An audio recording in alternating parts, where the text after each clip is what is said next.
гостями трудно назвать, потому что они будут пахать только все эти ломовые лошади, да, поэтому, а гостей ведь обычно развлекают, да, там, поэтому это наши коллеги, которые нам помогают освоить очень важные для нас тематики, связанные с сопровождаемой занятостью людей с ментальной инвалидностью, прежде всего, потому что для нас это вообще белое пятно. И второй вопрос – это сопровождаемое проживание тоже людей, у которых есть в том числе и нарушение интеллекта. То есть вот эти вот две темы мы будем разбирать. И, как я уже говорила вчера, для тех, кто вновь бывшие, среди этих семинаров мы приурочили, на самом деле это случайно получилось, но цикл этих семинаров мы приурочили именно к 20-летию создания нашей организации, региональная некоммерческая организация Фонд социальных инноваций Красноярского края. Ну и, собственно говоря, сегодня у нас две части будет проходить такой встречи. И первая часть, она у нас запланирована на 3 часа, и где-то посерединке мы сделаем небольшой технический перерыв. Размять ноги, да, там руки, не знаю, что еще, да, немножко, как-то вот, может быть, здесь потребуется даже проветрить помещение, вот, то есть вот таким вот образом. И тут мне указали, да, что у нас очень большой перерыв между вот первой частью такой рабочей и тем мероприятием, которое мы назвали дополнительной встречей. Сегодня это будет родительский клуб.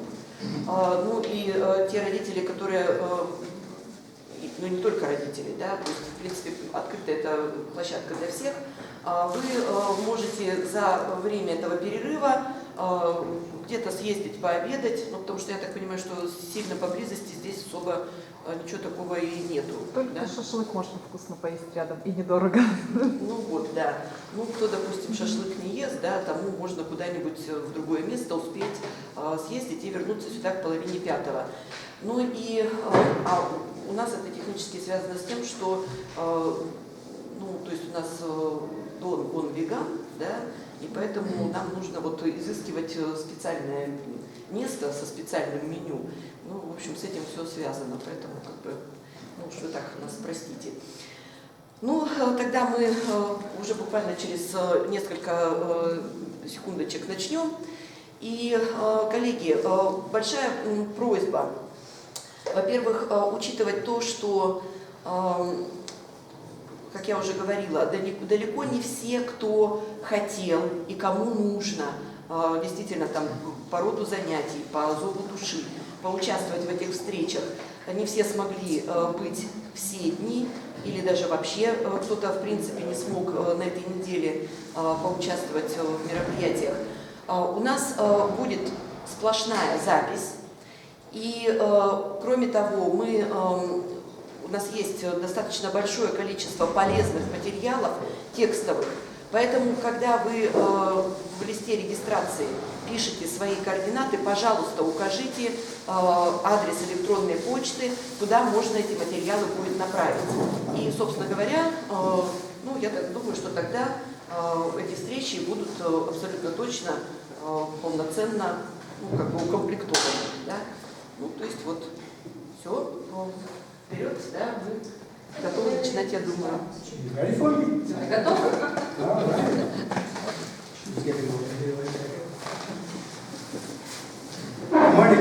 Доброе утро. Доброе утро.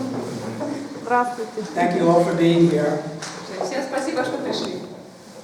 Can I get a show of hands of people that were not here Поднимите, пожалуйста, руки те, кто вчера не был с нами. Okay, that's a fair number, and the reason I'm asking is that we covered some ground yesterday that I think it's important for you to hear as a part of my presentation too. Yesterday, довольно много, и вчера мы уже обсудили многие те темы, которые необходимо знать для того, чтобы лучше понять то, о чем я буду говорить сегодня. Yesterday, my colleague Jim and I did an overview of Minnesota's disability service system and some of the transformational efforts we've been going through. Вчера я и мой коллега Джим рассказали о том, какие принимаются меры в Миннесоте для того, чтобы улучшить те услуги, которые оказываются населению с инвалидностью, и какие изменения происходят сейчас в этой области. So I'm going to ask the indulgence of those of you that were here yesterday that I'm going to cover just a couple of slides we discussed yesterday, just so the new people in the room have a sense of what we talked about. И поэтому я прошу прощения у всех тех, кто вчера здесь были, но тем не менее я повторю некоторые вещи, которые мы упоминали вчера, и некоторые слайды будут повторяться для тех, кто пришел сейчас, для тех, кто только присоединился, чтобы им все было понятно. Okay, here's another point. We're going to do an experiment today. I have slides behind me that I can't read. Ну и более того, сегодня у нас такая экспериментальная презентация, потому что слайды, которые у меня вот здесь на экране показываются, я сам не могу там ни слова прочитать. My colleague here translated my slides for me for the benefit of the audience. Потому что я перевела эти слайды для того, чтобы вам всем было понятно, но, к сожалению, теперь долго их понимаю. So thank you very much. But I will have English slides here, so my notes, so I know what I'm reading. Да, но тем не менее, все-таки у меня здесь мои заметочки остались, поэтому я все-таки буду иметь какое-то представление, о чем надо рассказывать. Okay, this morning's session is going to focus on employment of people with disabilities. Сегодня мы будем говорить о трудоустройстве людей с инвалидностью. And I've titled our presentation for this morning, Hidden Talent Pools. И сегодняшнюю презентацию мы назвали «Скрытый кадровый потенциал». The benefits of hiring job seekers with disabilities. Преимущества найма сотрудников с инвалидностью. Jim and I spent maybe 2 to 2.5 hours yesterday talking about the why. Вчера 2 или даже 2,5 часа нашей презентации мы с Джимом рассказывали о том, как важно задавать себе вопрос «почему?».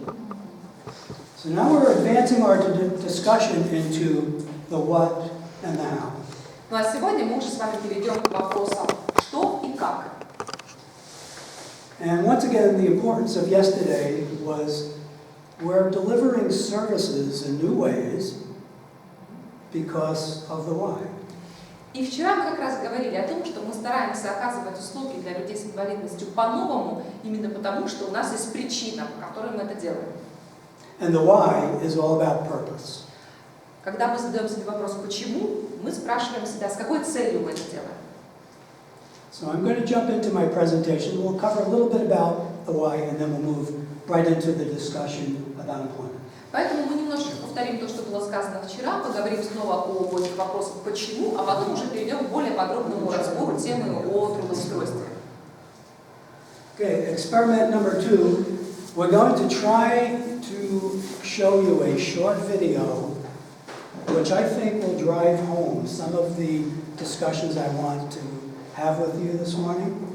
И кроме этого, сейчас у нас будет эксперимент номер 2. Мы попробуем сейчас посмотреть видео, которое нас настроит на правильный лад и приведет нас в нужном направлении, к нужным разговорам, к нужной дискуссии. The video is in English. Видео будет на английском языке. But my esteemed colleague is going to try to help you understand what is being said. Ну, ваша покорная слуга постарается сделать все возможное, чтобы вам было понятно, о чем идет речь. But let me just tell you a couple of things ahead of time so you know what you're seeing. Но тем не менее, давайте я вам немножечко расскажу, что вам предстоит сейчас увидеть. I'm going to show you a story of a young man named Nathan. Это будет история молодого человека по имени Натан.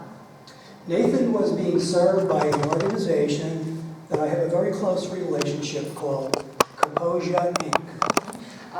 Он пользовался услугами организации, которая очень близка к нашей, она называется г.На. Composure has a specialty in the delivery of customized employment. Как раз организация г.На. занимается тем, что помогает людям с инвалидностью найти работу в соответствии с их потребностями. I'm going to tell you about what customized employment means, but I want you to see it first. То есть тут речь идет о трудоустройстве с учетом индивидуальных особенностей соискателя. Мы вам потом подробнее расскажем о том, что это такое, но сейчас вот это видео даст вам какое-то общее представление о том, о чем будет идти речь. Nathan is a young man who has an intellectual disability and who has a very strong interest in music. Натан молодой человек, который страдает от умственной отсталости, но у него очень имеется большой сильный интерес к музыке. His challenge is that because of his intellectual disability, he can't read music. Его проблема в том, что, несмотря на то, что он очень страстно хочет заниматься музыкой, его инвалидность не позволяет ему читать ноты. But it did not stop him from pursuing his dream to use music in a vocation. Но это не останавливает его на пути к мечте, и он, тем не менее, продолжает занятия без использования нот. Kaposia uses what we call a person-centered planning strategy called discovery. Организация Kaposia использует стратегию человека-ориентированного подхода, который они называют открытием. The purpose of discovery is to look for themes that are relevant to the person that's being served. И суть этого подхода под названием «открытие», заключается в том, чтобы найти те вещи, которые наиболее близки, которые наиболее интересны человеку, которому они оказывают услуги. Interest and talent in music was a very important theme to Nathan. Ну а для Натана самой главной темой был его интерес и его талант, способности к музыке. And then Kaposia helped Nathan to market his skills to various employers, and the video will talk a little bit about that. И тогда организация Kaposia помогла Натану предложить свои способности, предложить все свои навыки труду работодателям, которые, в свою очередь, ими воспользовались. Okay, let's see how this will work. Давайте посмотрим, как у нас это получилось. Personal genius. Личный гений. У нас есть, у каждого из нас он есть. Его нужно просто найти. Нужно его применить его в работе. I'm Nathan Barclay. Меня зовут Нейтан Барклey. Playing the piano for other people is what I like to do. I like to entertain people. Мне нравится Well, играть I'm для людей. actually interested because I'm the guy that likes to work with my fingers a lot, and I figured, well, the piano would be a suitable instrument for. Мне нравится развлекать людей. Мне нравится двигать пальцами. Мне кажется, что фортепиано — это супер инструмент, который может выразить все. And so I just do it by ear. Я не могу читать ноты, поэтому я играю по слуху. Я смотрю видео на YouTube и по ним учусь играть. Он играет на фортепиано с 5 лет, и после этого он сумел найти работу, которая ему больше всего подходит.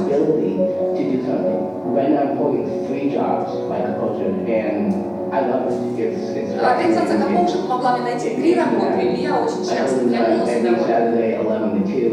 Not a lot of stores would have a piano located in the store. Normally you'll hear like elevator or elevator Я играю background в music. субботу в торговом центре с 11 до 2 часов. Далеко не везде есть фортепиано в торговом центре, но люди слушают, как я играю. Мне кажется, что это очень интересно. Best thing about my job at Menards is probably getting to interact and knowing people there. Самое лучшее в моей работе — это то, что позволяет мне встречаться с людьми и помогать понимать их лучше. Major scales, the group position. По-моему, дальше не пойдет. Маленькая техническая неполадка. It looks like it's not gonna play further. That's okay. Something is wrong. That's okay. I think. Это можно и сохранить, а ссылка на ютубе, да? Ну, она на английском. Okay. Ладно, окей. I think you saw enough of what I wanted you to see. Many of Nathan's peers are served in workshops, sheltered workshops. I don't know if you have similar programs here in Krasnoярsk. Я думаю, что, в принципе, это уже о многом говорит, даже не обязательно досматривать видео, все уже понятно. Многие из товарищей Натана сейчас занимаются в специальных мастерских, организованных для таких людей. Я не знаю, в Красноярске есть у вас подобные программы или нет. Kaposia embraces the philosophy that everyone has gifts. Философия организации Капоужа заключается в том, что у каждого человека есть свой дар. And they are going to support individuals to market or broker those gifts to employers, one person at a time. И необходимо просто помочь людям представить их таланты потенциальным работодателям. При этом они занимаются с одним человеком за один раз. The next.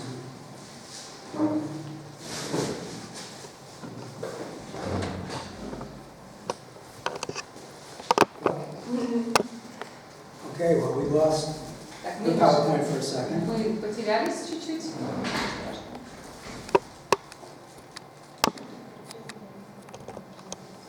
Okay, so the point that we're trying to make here is that people can contribute the very best of themselves if we provide them with opportunities and with the right supports, and that everyone has a gift that they can contribute. Every life has a purpose. Мы считаем, что каждый человек может быть очень полезен, если ему оказать необходимую поддержку и дать ему возможность проявить себя. Мы считаем, что у каждого человека есть свое предназначение. I shared this yesterday, but I have a different purpose in sharing it today. You can see that there's a large gap in the labor force development rate for Americans and Americans with disabilities. Я вчера уже показывала этот слайд, многие из вас его помнят. Он сейчас нужен для того, чтобы проиллюстрировать огромную разницу в доле занятых американцев трудоспособного возраста, имеющих инвалидность и не имеющих инвалидность. So we have a long way to go in our state to ensure that people with disabilities that choose work, that want to work, have that opportunity. Даже в нашем штате нам еще есть над чем поработать, потому что мы хотим обеспечить всех американцев, которые хотят работать, вне зависимости от того, имеют они инвалидность или нет, той работой, которую они могли бы и хотели бы делать. But the good news and the hope is that we are, I think, in a stage where transformational change is possible. Но хорошая новость для нас заключается в том, что сейчас мы с вами находимся в том моменте, когда как раз изменения к лучшему более чем возможны. We have what I'll call the perfect storm. Сейчас надвигается вихрь перемен. The labor rate in the United States is below, the unemployment rate is below 4%. Сейчас уровень безработицы в США менее 4%. Employers are having a challenging time finding good workers. Это означает, что работодателям иногда приходится не просто в поиске новых сотрудников. On the other side, we have a hidden labor pool. С другой стороны, у нас имеется скрытый кадровый потенциал. Not only do we have a hidden labor pool, but we now have the technology and the strategies to support businesses in hiring and employing people with disabilities. И кроме этого, помимо этого скрытого кадрового потенциала, сейчас у нас есть инструменты, у нас есть механизмы и стратегии, которые мы можем применить для того, чтобы помочь работодателям найти себе новых сотрудников среди людей с инвалидностью. This includes people with significant disabilities. И это включает в себя людей с тяжелой инвалидностью.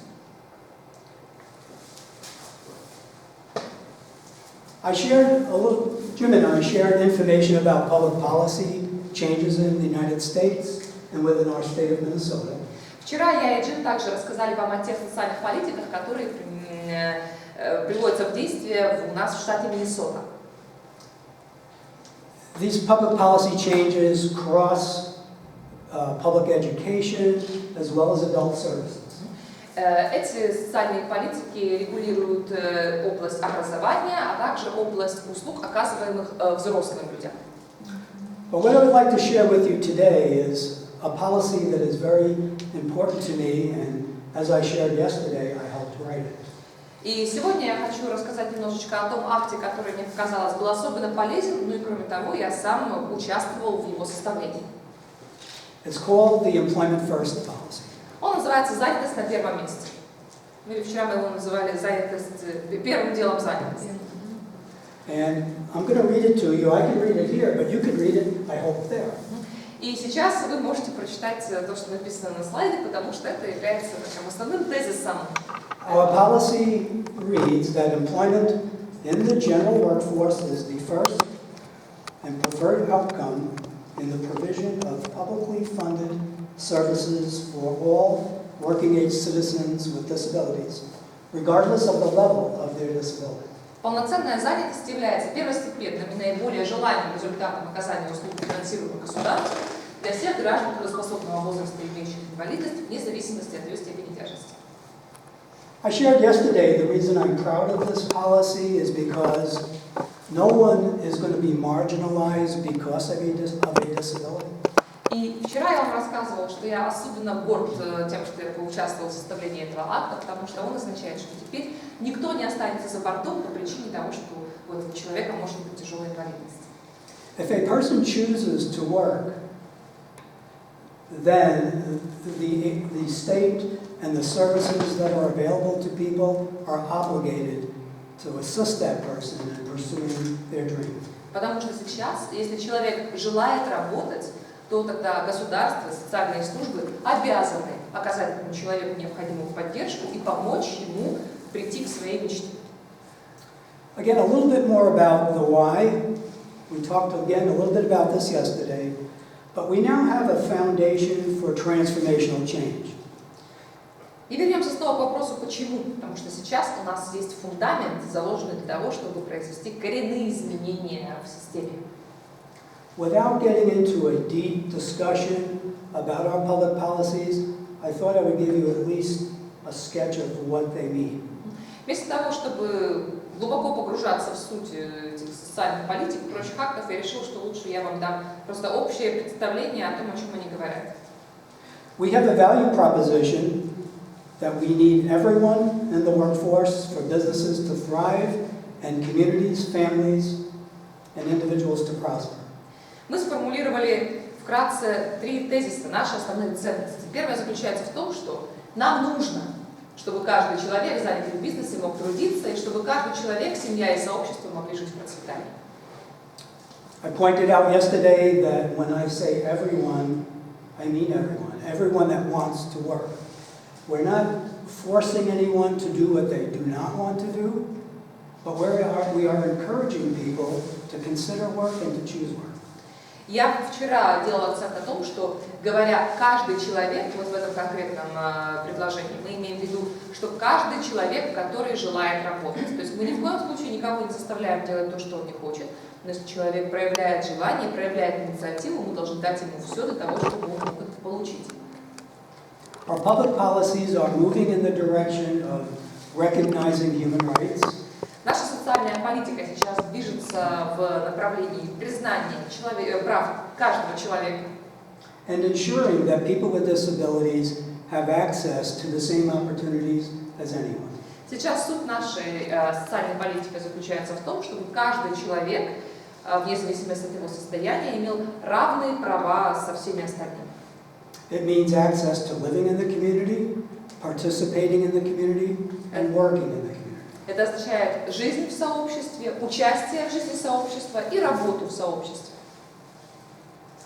In summary, we believe that with access to a range of opportunities and support, people with disabilities can live a self-determined life.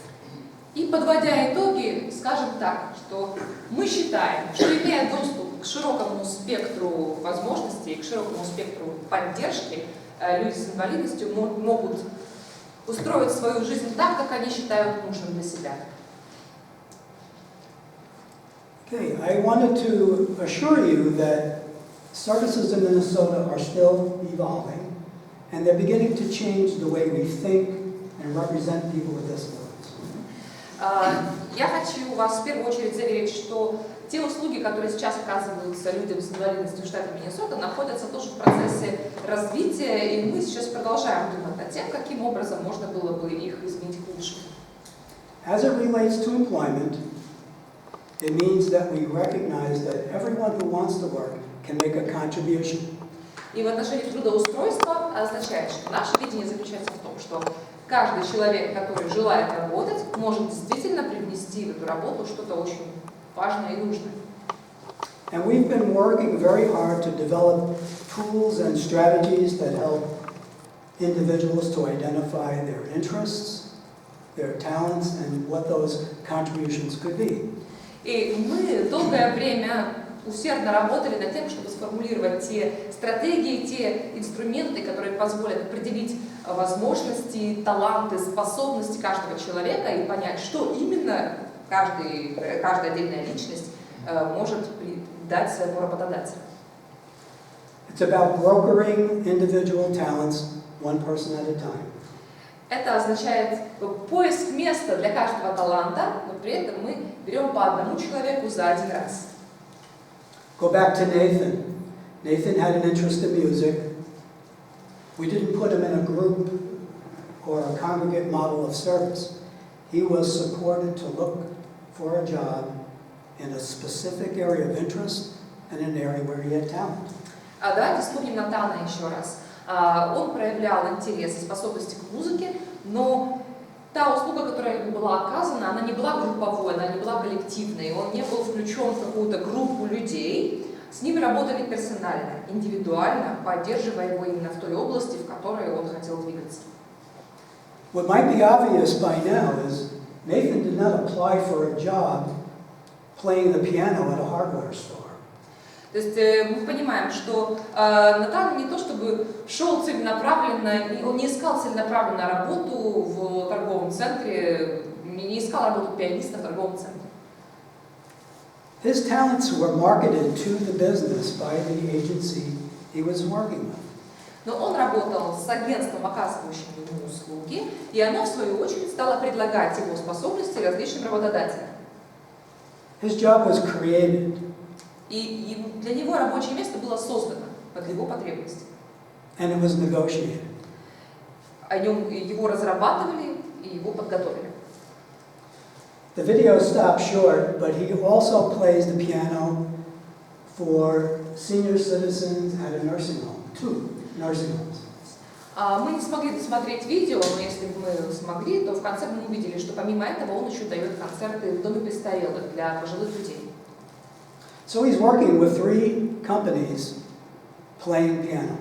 То есть сейчас, в настоящий момент, у него есть 3 работодателя, и он работает пианистом в 3 разных местах. Once again, 1 person, 1 job. То есть, еще раз, организация занимается одним человеком и находит для него конкретно рабочее место.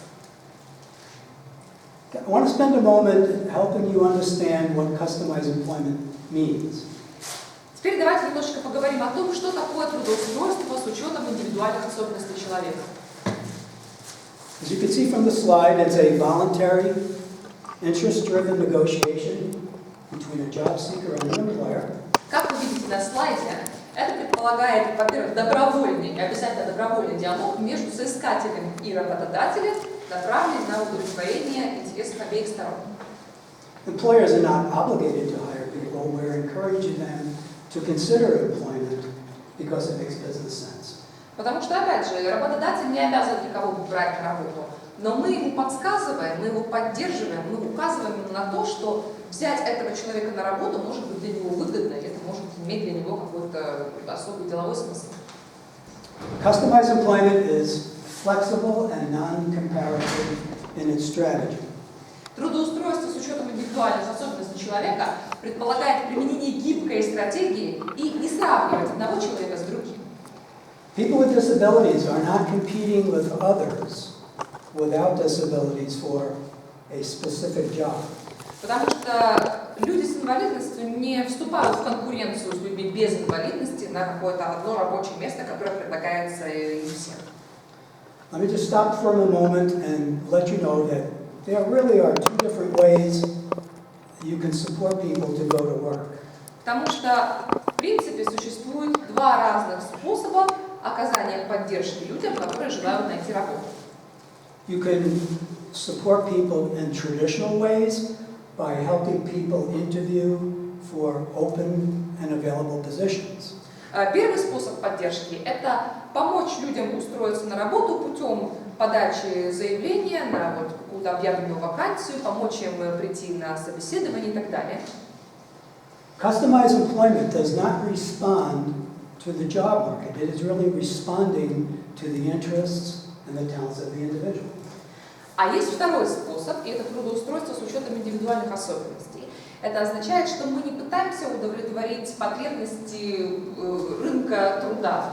Мы пытаемся сейчас удовлетворить потребности того человека, того соискателя, который находится в поиске работы. You understand what I mean by non-comparative? То есть понимаете, да, о чем мы говорим, что мы не прибегаем к сравнениям, мы не сравниваем людей между собой. It's not like 5 people applying for the same job and they're competing. Это не так, что 5 человек подали резюме на одну вакансию и конкурируют между собой. They're being represented one person at a time, and employers can consider the proposals, reject the proposals. Мы предлагаем работодателю по одному человеку за один раз, и работодатель смотрит, можно ли этому человеку найти применение или нет. Customized employment is strengths-based and it fits the job seeker. Трудоустройство с учетом индивидуальных особенностей предполагает подбор работы на основании сильных сторон каждого отдельного соискателя. The jobs are built on employment themes that are important to the individual.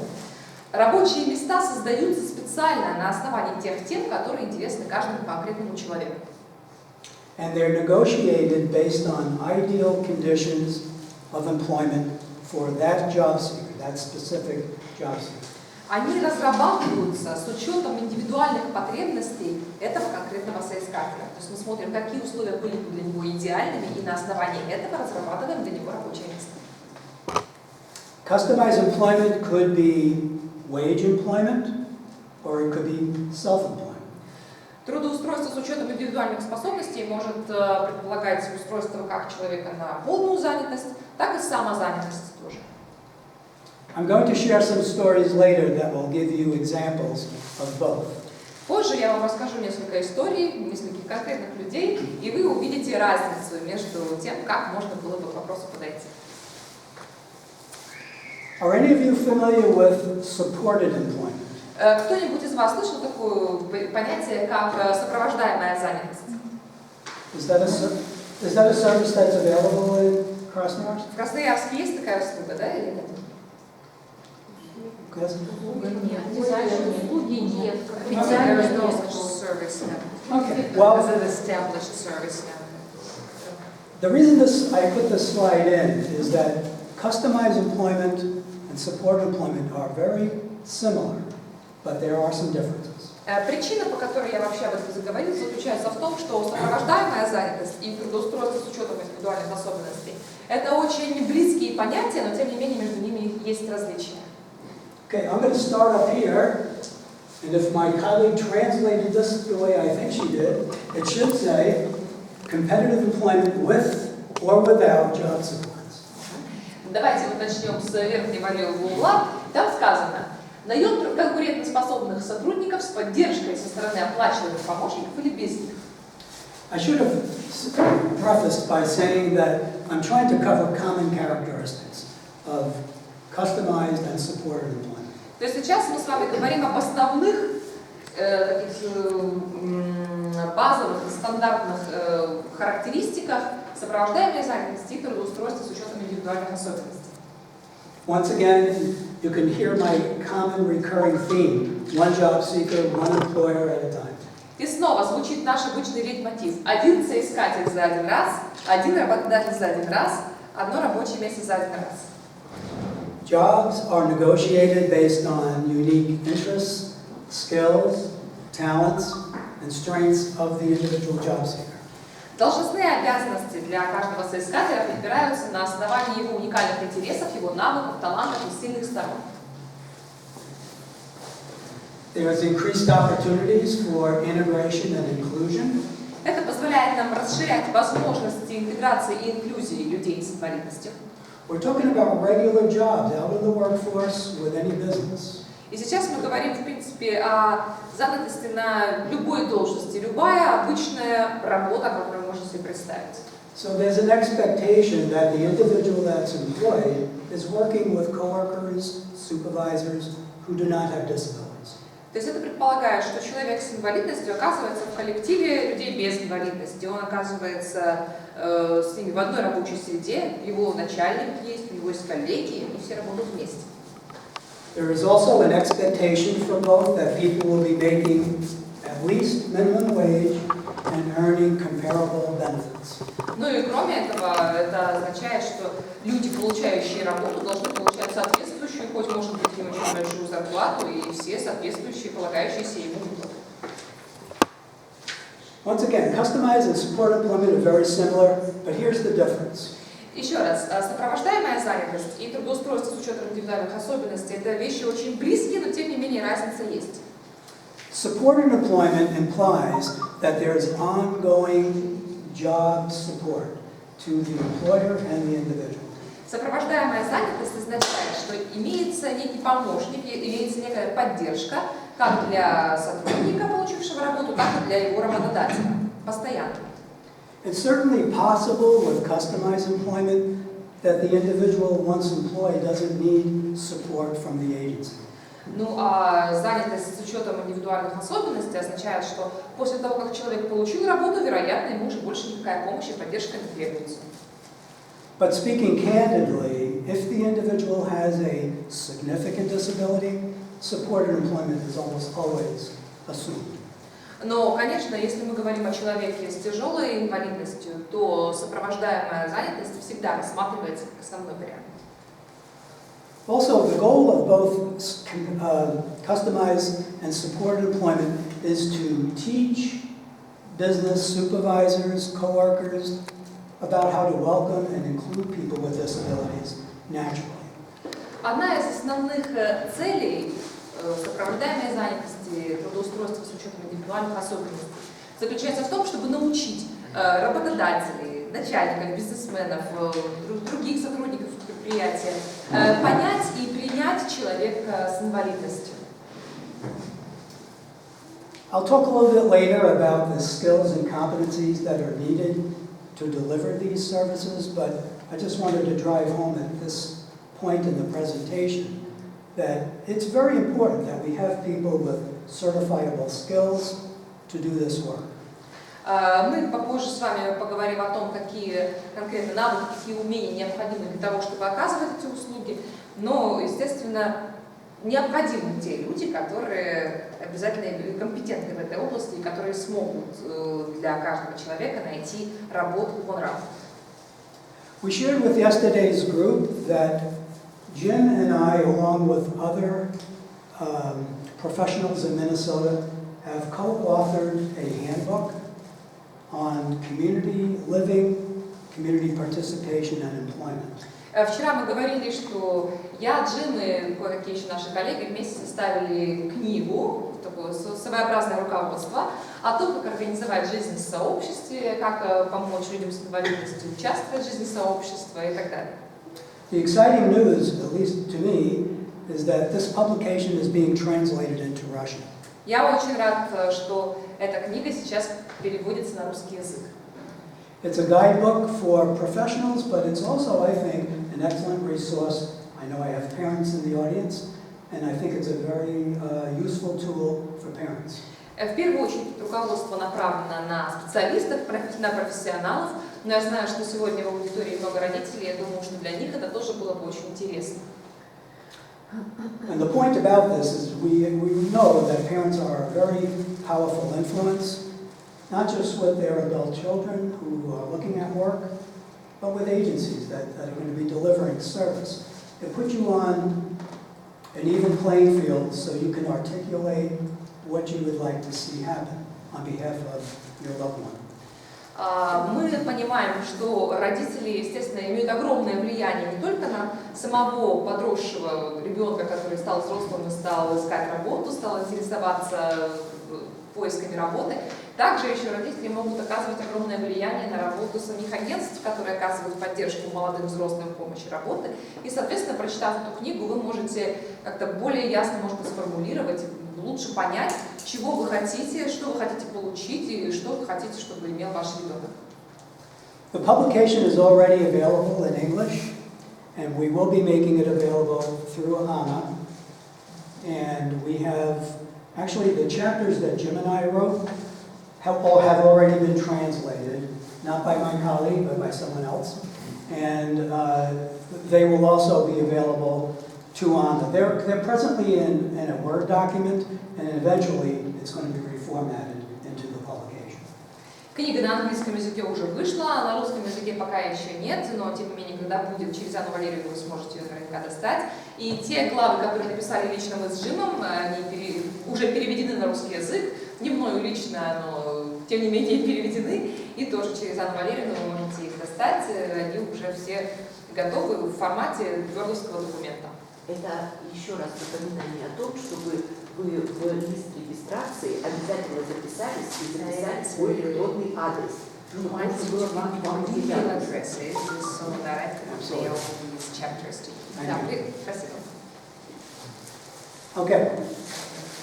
All right, so if you've been following along, we talked yesterday and a little bit early this morning again about the why, the purpose, why we do things the way we do.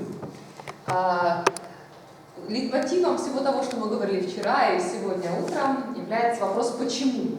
Мы все время должны задавать себе вопрос, почему мы делаем ту или другую вещь, какую цель мы преследуем. If you were to go to any specific organization, they may be, employment is defined so many different ways, and services are delivered in so many different formats.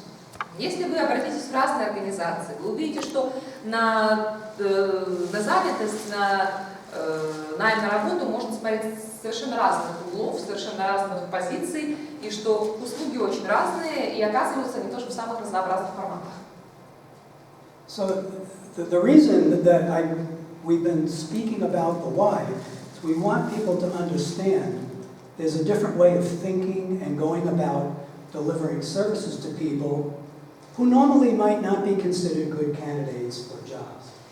И причина, по которой мы все время спрашиваемся, почему, заключается в том, что можно очень по-разному смотреть на трудоустройство людей, которые как-то обычно не принято считать хорошими кандидатами на рабочее место. Okay, so we talked about the why, and then I talked a little bit about the what. Customized and support employment. We've defined what it is we're doing. Now I want to spend a little bit of time on the how. Мы с вами поговорили о том, почему мы делаем, мы с вами упомянули, что мы делаем, назвали такие понятия, как сопровождаемая занятость, как трудоустройство с учетом индивидуальных особенностей. Теперь давайте зададим себе вопрос «как?». I don't have time in a short presentation to do a deep discussion, a deep drill, but I wanted to at least give you an overview of some of the practices. Я, конечно, не могу очень глубоко погрузиться в тему, нам просто время не позволяет, но тем не менее мы сможем сделать общий обзор. And by the way, it's not rocket science. It's not rocket science. И, в принципе, это будет не высшая математика, ничего особенно сложного в этом не будет. These are skills that can be taught, they can be used by anyone with a little bit of training. Этому можно научиться, и каждый человек, немножечко постаравшись, наверняка сможет эти практики освоить. Okay, I'm going to move into some of the strategies. The first one is carving job duties, redistributing job duties. Есть различные стратегии, которые позволяют нам трудоустроить людей с инвалидностью с учетом их индивидуальных особенностей. И первое – это будет разделение и перераспределение рабочих обязанностей. Maybe some people with significant disabilities can't do all of a job, but maybe they can do part of a job. And so the strategy is, what parts of a job can they do, and is the employer willing to negotiate supporting the individual to do the things they can? Потому что очень часто люди с особенно тяжелой инвалидностью бывает, что могут выполнять только часть своих должностных обязанностей, и весь спектр должностных обязанностей они выполнять не могут. И тогда стоит вопрос, готов ли, может ли работодатель, согласен ли он эти обязанности разделить и, допустим, оказать человеку поддержку в том, чтобы он выполнял ту работу, которую он может делать, а остальное распределить между другими сотрудниками. Okay, the next strategy I have on the list is job creation. This is where we actually create a job by negotiating a possibility with an employer.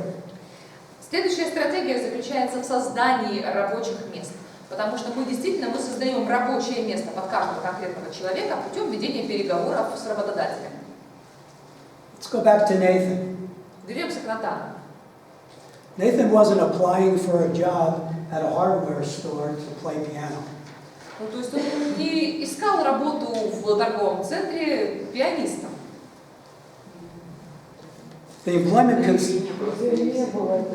Ну, как бы, ну, имеется в виду, да, что не было вакансии пианиста в торговом центре, он не подавал резюме на такую должность, ее не существует. The employment consultant working with Nathan proposed a job. То есть работодатель рассмотрел возможности, каким образом можно было бы работать с Натаном, и предложил ему создание вот такого рабочего места. Negotiated the job with a hardware company. То есть были проведены переговоры с компанией, которая занимается торговлей определенными товарами. The store where he is working, they sell lumber, tools. То есть вообще в этом торговом центре, в котором он играет на фортепиано, продаются вообще пиломатериалы, какие-то рабочие инструменты. He plays piano while people are shopping on the weekends. А он играет на фортепиано как раз в то время, когда люди приезжают на выходных для того, чтобы закупиться какими-то нужными вещами. Unfortunately, you weren't able to see the entire video, but the customers come up and start talking with him. They're just so enthused about him being there. И жалко, что мы не смогли досмотреть видео до конца, потому что тогда бы вы увидели, что покупатели подходят к нему, они начинают с ним говорить, потому что они очень удивляются тому, что человек играет на фортепиано, им всем это очень нравится. So why does the employer care about somebody playing music in a hardware store? Because it welcomes customers and makes customers feel good about being there. То есть почему вообще хозяин такого магазина, с такого профиля вообще могут задуматься о том, чтобы посадить пианиста в торговом зале? Но вот видите, подумал, он понял, что это будет поднимать людям настроение, что это будет приятно для всех. Nathan is also playing the piano at senior care centers, elderly people that don't have a lot of recreation in their lives. Также Натан играет по выходным в доме престарелых для пожилых людей, у которых в жизни и так очень немного приятных моментов. So he is part of the recreation program there, and the agency was able to negotiate this job for him with a couple of additional nursing homes. Таким образом, агентство тоже провело переговоры с несколькими домами престарелых, и они согласились включить Натана и его игру на фортепиано в их развлекательную программу. Okay. I'm going to move to the next item, and that's self-employment. Теперь давайте перейдем к следующему пункту, это пункт самозанятости. I'm going to be honest with you. I've been doing this work for about 45 years, and in my early stages of my career, I would have never thought this was possible. Я вам скажу откровенно, я уже 45 лет занимаюсь этим делом, и я уже 45 лет в этой профессии. И на первых порах я вообще не думала, что это возможно. We are supporting people with disabilities to launch their own businesses with, of course, support. Но мы помогаем людям с инвалидностью начать свое дело, естественно, оказывая им определенную поддержку. I have micro enterprises up there. I think that kind of goes with self-employment. So I will. The last item I have on here is a business within a business. And I was sharing with Jim on our flight to Krasnoярsk. В нашей практике случались случаи организации микропредприятий. Это, в принципе, тоже близко очень к понятию самозанятости. Следующий пункт – это бизнес в бизнесе. Когда мы с Джимом сюда летели в Красноярск в самолете, мы с ним говорили вот о чем. Do we still have the educators that were here yesterday? There were people asking about transition. У нас есть, да, работники образования, кто Okay. вчера спрашивал. All right, now I want to make sure that you heard this. When I was working in my previous job, managing employment programs, we supported a small group of young entrepreneurs to launch a coffee shop inside of a governmental building.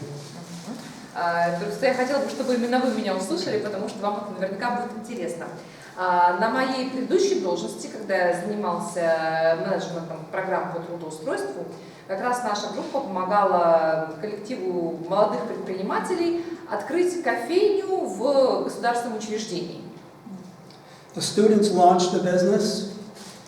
They came up with the name of the business. It was called River City Express. Это были студенты, они открыли свою кофейню, они придумали и название, River City Express было название кофейни. They made and sold coffee to the customers that would come into the government center. Они готовили кофе, продавали его посетителям, которые приходили в это госучреждение. They delivered coffee to the employees within the government center. Они оказывали услуги по доставке кофе сотрудникам госучреждения в кабинет. And sold coffee and also other items to others outside of, in the general neighborhood. И снаружи здания также предлагали свои товары просто прохожим людям, которые жили в районе вокруг. I'll talk about an individual, well maybe I'll do it now as long as we're talking. There was a young man with a very significant disability. He had really no physical abilities. He could not use his hands. He had muscular dystrophy. And muscular dystrophy. И среди них был молодой человек, у которого была тяжелая степень инвалидности. Он не мог, в принципе, пользоваться своими руками. У него была мускульная дистрофия, мышечная дистрофия. He couldn't make coffee, but he was one of the owners of the business. But it wasn't about what he couldn't do. It was about what could he do. Он не мог сам готовить кофе, но тем не менее он был одним из владельцев этого бизнеса. Потому что тут важно смотреть не на то, что человек не может делать. Важно найти то, что человек может делать. I need to be honest that the educators apologized for referring him to be a part of this project. Был момент, когда педагоги даже извинялись перед нами за то, что они предложили нам принять его в этот проект. They didn't know how to support him to find a job. Они не могли себе представить, что можно сделать для него, чтобы он смог найти работу. But he wanted to work. Но он очень хотел. So the question was, within the context of the business, how could he contribute? И вопрос был в том, какой вклад он мог сделать вот в это дело. He had excellent personal skills. У него были исключительные личностные качества. Very friendly. Он был очень дружелюбный. It was set up so that he could take orders over the phone. И организовали они так, что он принимал заказы по телефону. Technology was used to help him answer the phone. Использовали специальные технологии, которые позволяли ему отвечать на звонки. Voice technology was used to help him record the orders. Использовалась система голосового ввода для того, чтобы он мог записывать заказы. He used a wheelchair and he delivered coffee to people within the building. И, сидя в коляске, он развозил кофе по кабинетам. He delivered the receipts and the money for the day to the bank across the street. Он привозил все счета и деньги в банк, который находился через дорогу. You see where I'm going? These were the things that he could do. Other people did other things that needed to be done. То есть вы видите, к чему я веду? Они нашли, что он может сделать, а то, что он делать не мог, за него делали другие. And the reason this was a business within a business is that we needed the permission of the county courthouse to have the kiosk inside the courthouse. И почему мы называем это бизнесом в бизнесе? Потому что нам нужно было получить разрешение этого государственного учреждения на открытие кофейного киоска внутри их здания. We told our county government, you need to be a role model. We're expecting employers to go out and hire people with disabilities. You need to let us showcase the abilities of these youth. И мы сказали местным властям, что давайте вы послужите ролевой моделью для всех. Вы должны показать всем пример, каким образом можно научиться сотрудничать с людьми с инвалидностью. И все последуют вашему примеру. So getting back, to summarize what customized employment is. So what we're talking about changing our core thinking about people with disabilities and their ability to work, and changing and modernizing our practices so that we can identify the talents, the interests and talents they have, and to market our services to businesses so people can put those talents to work. То есть еще раз скажем, что такое трудоустройство с учетом индивидуальных особенностей, почему мы это делаем. Мы должны поменять, в принципе, все свое понимание, все свое мышление о том, что такое инвалидность. Мы должны модернизировать свой подход, научиться определять интересы, способности и таланты каждого человека и продвигать это, предлагать это работодателям. With customized employment, we have two customers. We have the job seeker, but we also have the employer, and they are equally important. Если мы с вами занимаемся трудоустройством с учетом индивидуальных особенностей, у нас в нашей услуге имеется два клиента. Первый клиент – сам соискатель, а второй клиент – это работодатель. Okay? I'm going to return to something I discussed earlier, because I think it's important you understand the principle. Для того, чтобы убедиться, что все хорошо понимают принцип, давайте еще раз немножечко вернемся к тому, о чем мы говорили ранее. I'm not sure what human resources policy looks like in Krasnoyarsk, but in the United States, when we're looking at employment, the word, when you're talking about disability, is qualified. Я не знаю, каков у вас подход в Красноярском крае к вопросам трудоустройства, но в Америке, когда говорится о трудоустройстве, особенно людей с инвалидностью, все время звучит слово «квалифицирован». So people need to be qualified based on the tasks, the knowledge, the skills, the competencies that are needed, right? То есть означает, что люди должны иметь квалификацию, они должны пройти какие-то определенные испытания, подтвердить свои знания, умения и так далее. So when you're doing job development or job placement traditionally, we're talking about the job seeker fitting the job requirements. И если мы с вами с традиционной такой точки зрения смотрим на вопрос трудоустройства, то мы имеем перед собой некую вакансию, у нее есть требования, и мы смотрим, насколько соответствует этим требованиям соискатель. So now I want you to think differently about employment development. Но я хочу, чтобы вы теперь взглянули на вопрос совершенно по-другому. We can still place quality workers.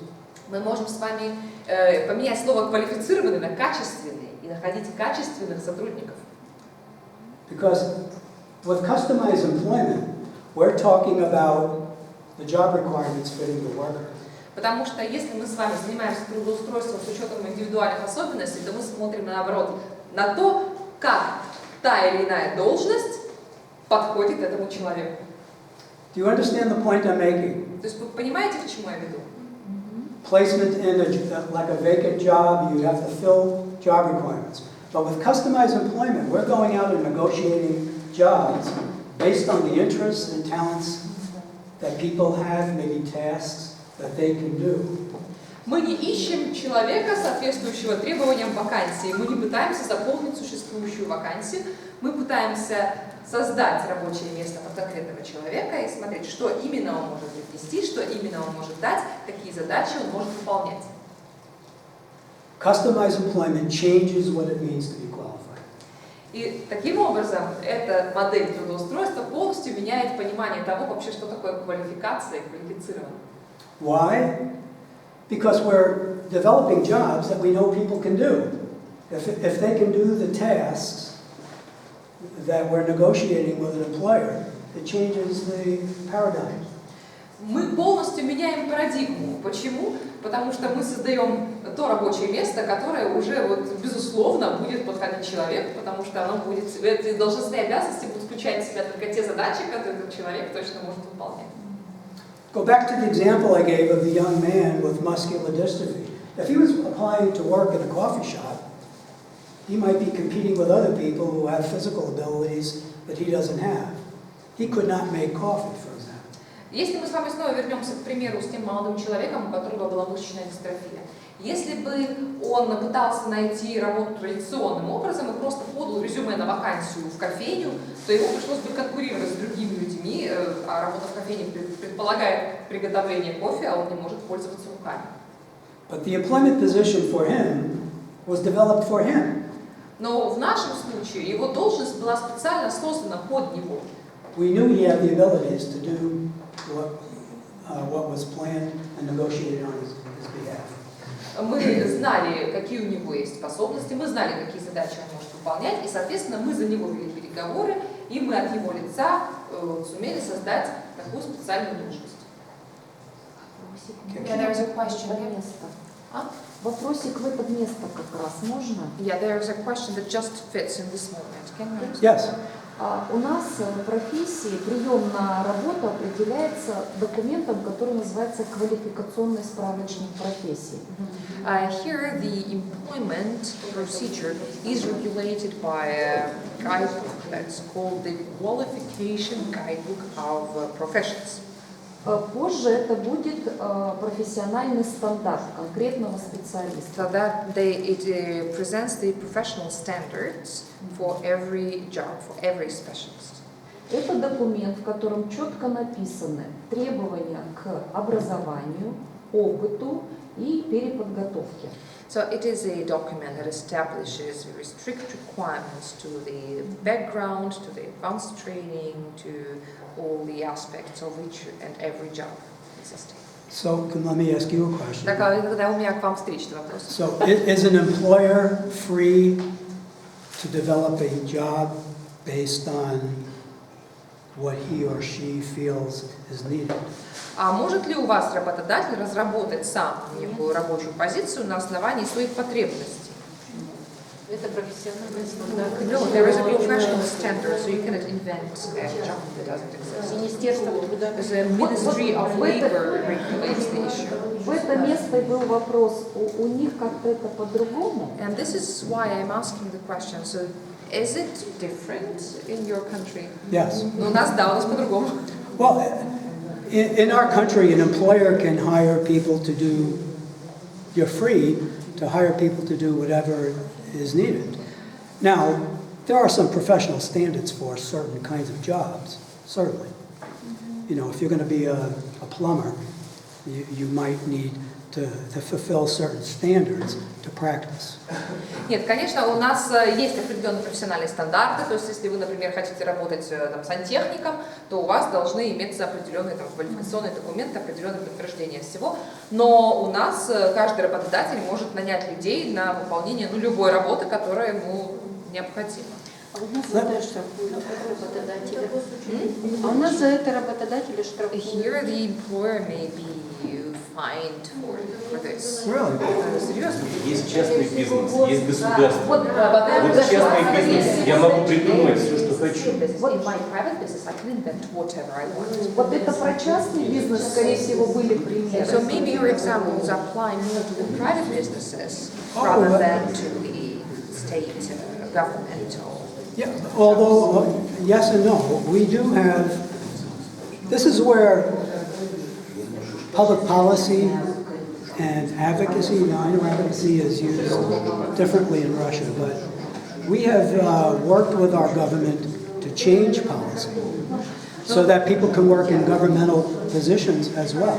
Но знаете, вот и да, и нет одновременно, потому что с одной стороны, конечно, да, тоже у нас частный бизнес, а с другой стороны, мы вот тем, что сказали ранее, мы показывали, что мы работаем также и с правительством, мы разрабатываем, мы участвуем в составлении социальной политики, и она также направлена на то, чтобы идти нам навстречу.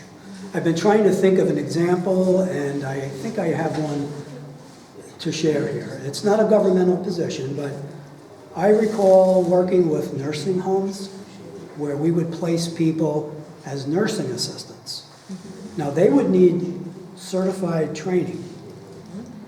У меня есть для вас пример, может быть, это не совсем вот государственная служба, да, но тем не менее. У нас есть пример, когда мы работали с домом престарелых, и мы устраивали к ним на работу людей с инвалидностью на должности ассистентов медсестер, да. У них медсестры на уровне фельдшера. То есть это, по идее, то есть это тоже должны быть люди, которые соответствуют каким-то квалификационным требованиям. Да, сертифицированный тренинг, да, для них. But here's the example. So we placed people that needed to be certified, but we also placed individuals with an interest in healthcare to do, remember I talked about job carving? Bed making. То есть, с одной стороны, мы вроде бы помещали этих людей на должности, которые требуют определенной сертификации, но с другой стороны, вы помните, что я говорил о разделении и перераспределении обязанностей? Они вполне могут застилать постель. I also recall people with healthcare interests being placed as escort aides, helping people go to the dining room and back to their room. То есть те соискатели, которые имеют интерес к медицине, которые желают работать в медицинском учреждении, они могут сопровождать больных, они могут помогать им дойти до столовой, помочь им выйти на улицу и так далее. Nursing homes have healthcare standards, but they hired these individuals without certification to do these particular jobs. С одной стороны, дом престарелых – это медицинское учреждение, его сотрудники должны иметь сертификацию, но тем не менее на вот такие вот должности, на выполнение вот этих обязанностей, они приняли людей, не имеющих сертификата. Но я услышала ответ на свой вопрос. Нужно работать с правительством Красноярского края. I got the answer that I wanted to hear. It means that we need to work with the government of the Krasnoyarsk region. And not only of the region. Don't tell them I said that. Только не говорите, что это я сказала. Okay, can we? There we are. Okay, the next slide. We're going to talk a little bit about, again, we're now talking about the how. Теперь мы говорим о том, как. And we want to talk a little bit about the stages of customizing presents. И сейчас мы говорим про стадии сопровождаемой занятости и трудоустройства с учетом индивидуальных особенностей. In the state of Minnesota, we have these services now funded. We have a brand new policy that went into effect in July of 2018. Сейчас в штате Миннесота эти услуги получают финансовую поддержку с недавнего времени, с 2018 года. Now, why were they funded? А почему они начали получать финансовую поддержку? Because we have an employment first policy. Потому что у нас была принята политика, которая называется занятость прежде всего. The government needed to invest in the services to implement the policy. То есть для того, чтобы ввести в действие социальную политику, которая была принята, правительству пришлось найти и предоставить нам финансирование. These services can be provided in a linear way, but not everyone needs everything up there. Эти услуги могут предоставляться в более массовом порядке, но они не всем нужны. Okay, the first area is career assessment, discovery, exploration. Первый этап, первый шаг, который мы делаем для того, чтобы помочь человеку найти работу, это оценка его карьерных перспектив, открытие новых возможностей. I'll talk about discovery in the next slide. Об открытии возможностей как раз мы поговорим на следующем слайде. The next area is employment development services. Далее в дело вступают службы по развитию занятости. So this is the active engagement of an employment consultant working with businesses to consider hiring people with disabilities. То есть это означает, что здесь начинается активная работа консультанта по занятости. Он работает с бизнесами, с работодателями и предлагает им соискателей с инвалидностью. And then the last area of services is support employment. I talked about this earlier. И, наконец, последний этап – это организация сопровождаемой занятости, о которой мы уже с вами упоминали. It's ongoing employment services. Это предполагает постоянную поддержку соискателя и работодателя. Okay, so if you go to the beginning, if people do not have a job role, the purpose of discovery is it's an intensive assessment to help the individual look at the possibilities of work. То есть, если мы с вами вернемся снова на шаг назад, оценка карьерных перспектив, это означает, что если человек хочет работать, но он еще пока не сформулировал свои цели, мы должны помочь ему изучить свои возможности и понять, что он может делать, какие перед ним открываются перспективы. It's their special interests, it's talents they may have. То есть у человека могут быть какие-то особые интересы, у них может быть талант к чему-то. Tasks they enjoy doing. Может быть, им нравится делать какие-то определенные вещи. We're looking at every possibility to develop what we call employment themes. Мы смотрим и ищем возможности, чтобы разработать то, что мы называем темами для трудоустройства. An example, somebody might have an interest in dogs. Например, кто-то любит собак. The theme might be animals. То есть тема может быть животные. Somebody might have an interest in cars. Кто-то любит машины. The theme might be automotive. И тогда для него тема может быть автомобильная промышленность. Think about the range of possibilities to work in automotive. То есть вы представляете, сколько в области автомобильной промышленности может быть различных возможностей? You can wash cars, fix cars, repair cars. Машины можно мыть, машины можно ремонтировать, машины можно разбирать, собирать и так далее. Detail cars, sell cars. Можно детейлингом заниматься, можно продавать машины. Lots of В possibilities. общем, чего там только нет. Okay, then the next area Далее, следующее. is the employment development.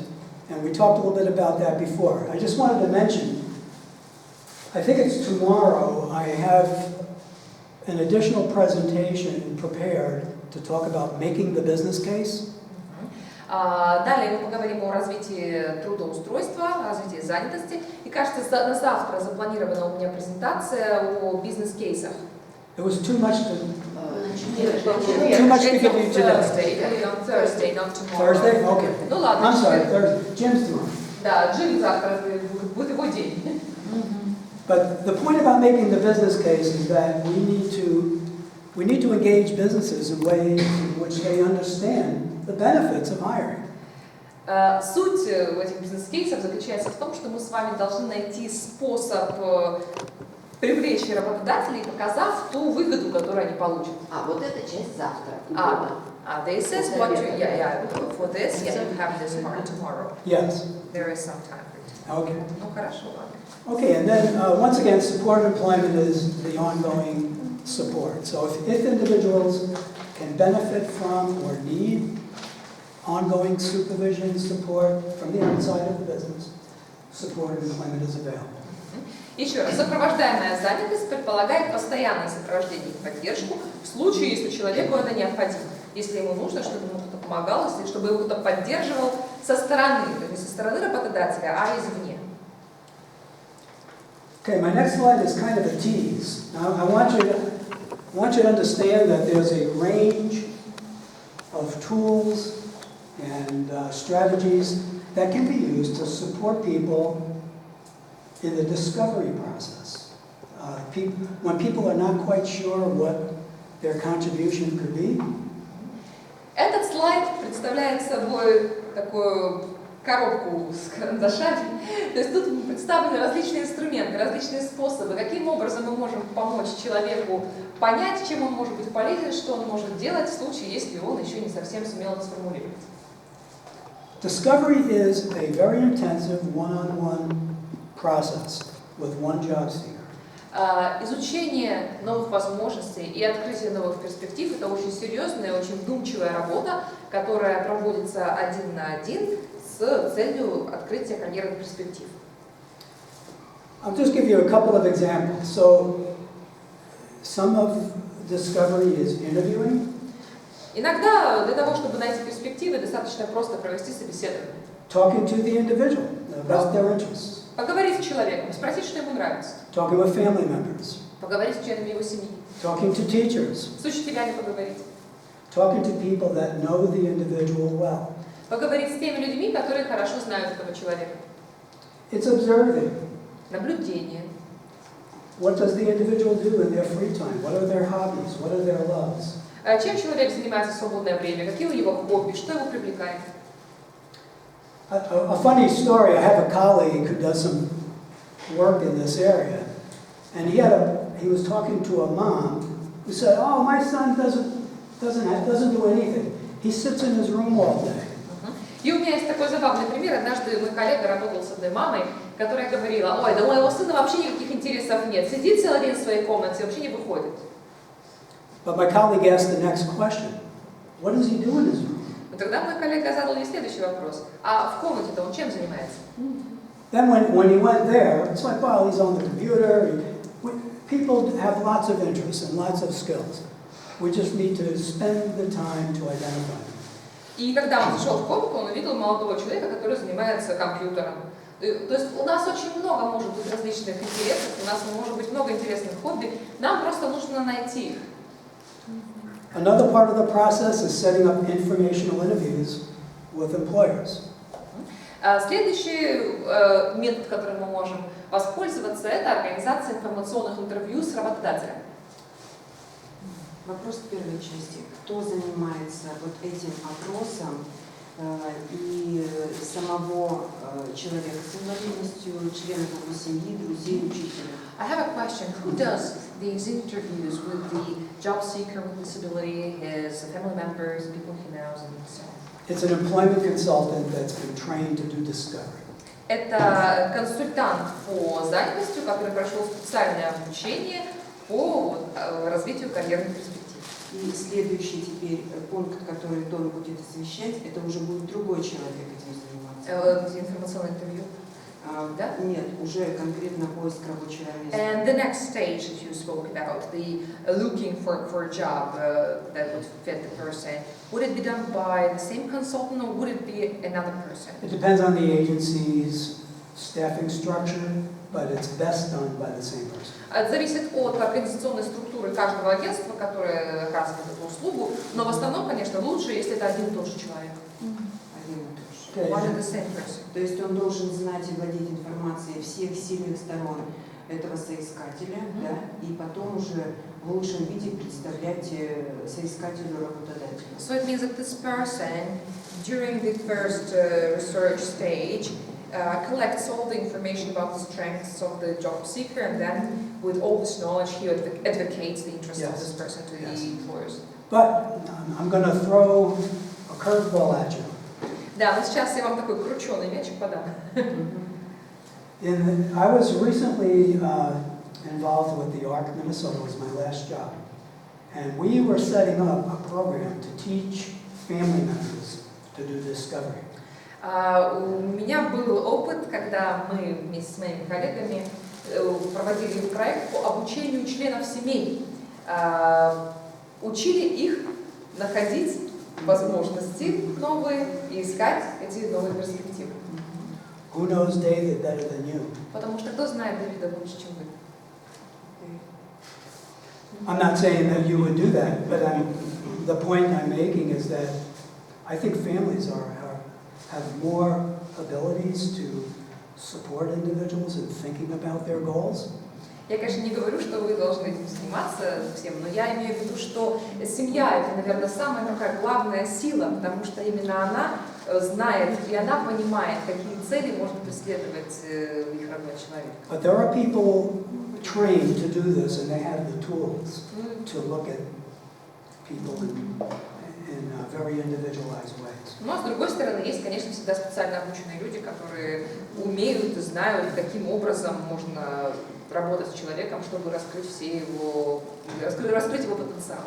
As I go through the list, you'll see it's like, oh, it's time-consuming, and it does require certainly some knowledge. Потому что сейчас, когда я буду двигаться далее по списку, вы поймете, что это, во-первых, очень много времени занимает, а во-вторых, естественно, требует каких-то дополнительных знаний. Informational interviews are typically designed to follow the development of themes. Информационные интервью проводятся уже с прицелом на те темы, которые мы с вами сумели найти ранее. I have a slide that I'll show you later that gets at this, but the point I'm trying to make is it's not any informational interview. It's informational interviews that are relevant to the themes. То есть на дальнейшем слайде это уже будет как-то более все понятно, но я хочу сказать, что каждое информационное интервью, оно уже изначально делается с расчетом на вот какую-то конкретную тему, которую мы сумели обнаружить. The question is, once a theme has been defined, identified, then it's who can benefit from those skills. После того, как мы нашли тему для человека, тема, которая ему интересна, мы задаем себе следующий вопрос. А кому будут полезны навыки, знания, которые у этого человека есть? So if an individual wanted to work, let's say in an automotive area, they had an interest in cars. Потому что если мы возьмем человека, допустим, который любит машины, в принципе, он бы хотел заниматься чем-то связанным с автомобильной промышленностью. We would develop a list of businesses that work in the automotive business. Мы бы сначала составили список предприятий, которые работают в этой сфере. And then we would go out and set up informational interviews by encouraging employers to consider sharing information about their company. И затем мы бы назначили информационное интервью с представителями этих предприятий и предложили бы им рассмотреть возможность принять их на работу такого соискателя, что они могли бы ему предложить. So informational interviews are really to gather information. The employer is not obligated to consider a hire. You're simply trying to learn what they do. And most businesses are delighted to tell you about themselves. Но самая главная цель этого информационного интервью заключается именно в сборе информации.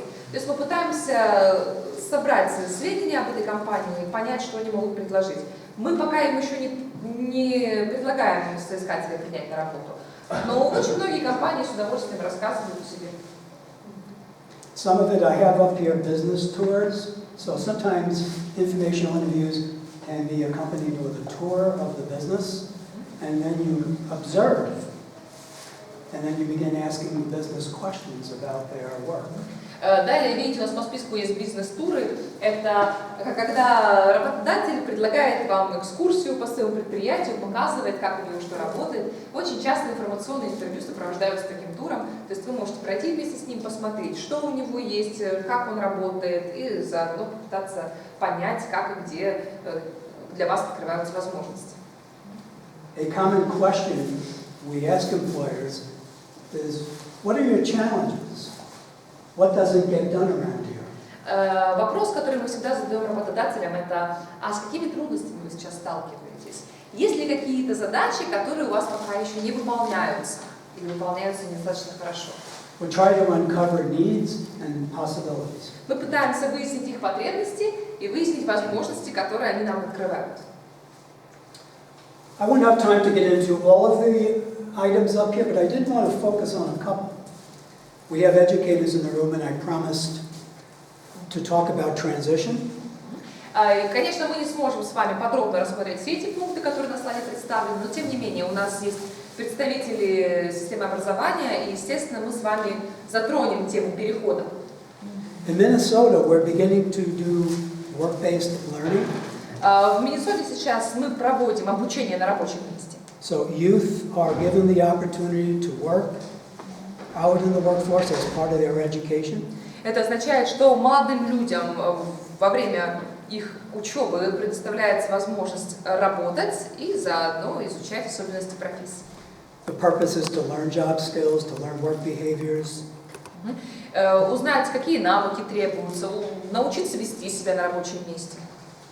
Research shows that youth, I believe they have a 6 times greater likelihood of getting a job after they graduate if they have paid work-based learning.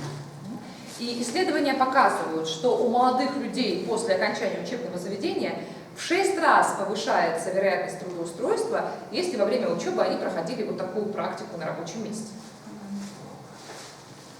By the way, another predictor of people with disabilities finding work after education is that family members say, we want that.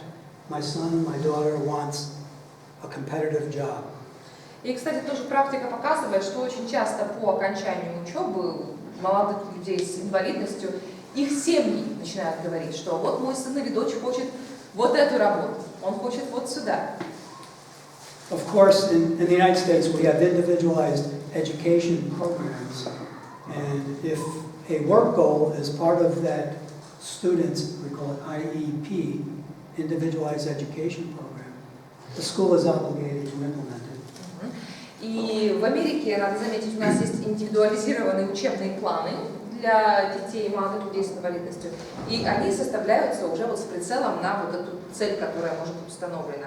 И если это было так, то по окончанию молодым человеком учебы правительство, государство обязано ему помочь трудоустроиться в этой области.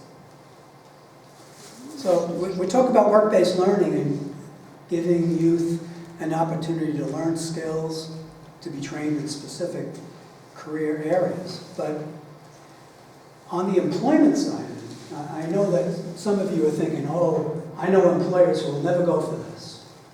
They have fears, concerns, will the person fit in? Will they be able to do the job? One of the strategies we use is job tryout. So it will be a temporary job arrangement where the business can learn whether there's a good match. Мы говорим с вами сейчас об обучении на рабочем месте, о том, как человек может научиться, понять, в чем заключаются его рабочие обязанности и так далее. Звучит все очень красиво, но я знаю, что сейчас вот вы многие сидите и думаете, ну, это так не работает. Я знаю очень много работодателей, которые ни в жизни вообще никого на таких условиях не возьмут, потому что у них есть свои страхи, у них есть свои тревоги, потому что они не уверены в том, что человек, которого они возьмут на таких условиях, что он им подойдет, что он им понравится и так далее. Но для таких случаев у нас тоже есть стратегия, она у нас называется испытательный срок. Это означает, что человека берут на короткий промежуток времени, который помогает именно работодателю понять, насколько соискатель будет ему полезен. We tend to forget that employers don't have a lot of experience hiring people with disabilities. We're always concerned that the person with the disability needs training. Sometimes the company, the business, needs the training.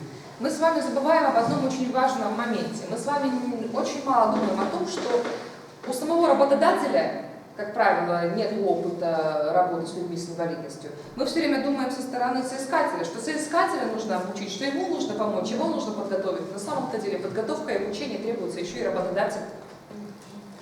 The other reason for a job tryout is that it gives the business an opportunity to observe the individual's skills, especially when they might not be very good at a job interview. Кроме этого, важность испытательного срока заключается в том, что он позволяет работодателю посмотреть на человека в деле, увидеть его навыки, потому что иногда люди с инвалидностью на собеседовании не с самой лучшей стороны себя могут показывать. So, I believe pretty strongly in using the job tryout strategy because it relaxes an employer that they don't have to make an obligation to hire. They can make a decision to hire after the temporary work period. Ну и я опять же поддерживаю эту стратегию, потому что наличие испытательного срока всегда успокаивает работодателя, потому что она дает ему возможность посмотреть на соискателя, но при этом не обязывает его потом принимать его на работу. То есть он может, конечно, сделать, но если он не хочет, он не обязан. The last one I wanted to point out up here is something I had a little experience with setting up. It's called a micro grant program. Should be this one here. Yes. Кроме этого, я хотела бы упомянуть такую возможность, как микрогранты, потому что я тоже имела опыт работы в этой области. I set up a program that was funded by actually our government, but it would invest in the individual job development plans of people with disabilities based on a very specific career or job that they were looking at. It would help fund things like temporary transportation, uniforms, tools they might need, anything that would help the individual go to work. Мы организовали программу совместно с правительством, которая предполагала финансирование конкретного человека, именно уже с прицелом на его работу в определенной области, на определенной должности. Это включало в себя финансирование оплаты его передвижения, например, его прибытия, отъезда на рабочее место и обратно, может быть покрытие стоимости его формы, может быть необходимо приобрести какие-то инструменты для того, чтобы он мог выполнять работу и так далее. Yes. А можно в это место? Там была фраза на предыдущем слайде «деловое наставничество». У нас просто сейчас эта тема тоже активно обсуждается. Вот что это у них значит? Can you please return to the previous slide? So in English it was, can you return to the previous slide on your iPad as well? Business mentoring. Yes. This is, We want to Sure. Here we also have it. Another place where we've used business mentoring is with youth. So if a person with a disability has a job interest in a specific field, as an educator, how many jobs do you know or have you done? Probably a handful. You know, people could, for example, I'll use myself as an example. I don't know anything about cars except to drive one. But if a person wanted to work in the automotive industry, I'd be the last person they want to be talking to. Тут речь идет вот о чем, потому что, ну, вероятно, тут формулировка может быть такая, но мы сейчас с вами разберемся, что это означает. Это означает помощь молодому человеку, который ищет работу в определенной области. Вот, например, вы работаете в сфере образования. Со сколькими профессиями вы знакомы вот так вот лично? Какие еще работы вам приходилось выполнять? Ну, вряд ли там очень большое разнообразие наберется, правильно? Вот, допустим, я сам, возьмем меня. Машины. Я машину только водить умею. Соответственно, если ко мне обратится человек и скажет, что я хочу работать с машинами, ну, наверное, я буду последним человеком, к которому он обратится, потому что я в этой сфере не понимаю ничего. I'll go back to a previous example that I used. I mentioned the coffee shop that we opened. We brought in a coffee shop owner from another location who provided mentoring for the youth about running a coffee shop. То есть, говоря, например, о том примере с кофейней, для того, чтобы ее организовать, мы привлекли хозяина другой кофейни, в другом каком-то месте, который стал наставником для вот этих молодых ребят и рассказал им обо всех особенностях, о специфике открытия кофейни. So the purpose of matching a mentor is to provide better career information to the person, the job seeker. Суть привлечения наставника заключается в том, чтобы соискателю дать более подробную, более ясную, более практическую такую информацию о той сфере деятельности, которой он хочет заниматься. And it can be positive, but it can go the other way too. The mentor might, after speaking with a mentor, a job seeker may say, "I don't think that job is for me. Now that I know more." Ну, у этого может быть две стороны. С одной стороны, конечно, помощь наставника может быть очень полезна, а с другой стороны, бывает, что после разговора с наставником человек говорит: ой, нет, теперь, когда я об этом все знаю, наверное, это все-таки не для меня. Такое тоже может быть. Наверное, нужно сделать будет сейчас перерыв, да? Но перед перерывом я хочу в это же место сказать, что была возможность познакомиться с тем, как организованы специальные мастерские в Москве. Это особая керамика и Оля, как да, господи, Помню только прицел П. Да, ну, артель блаженных, вот, да, это столярная такая мастерская.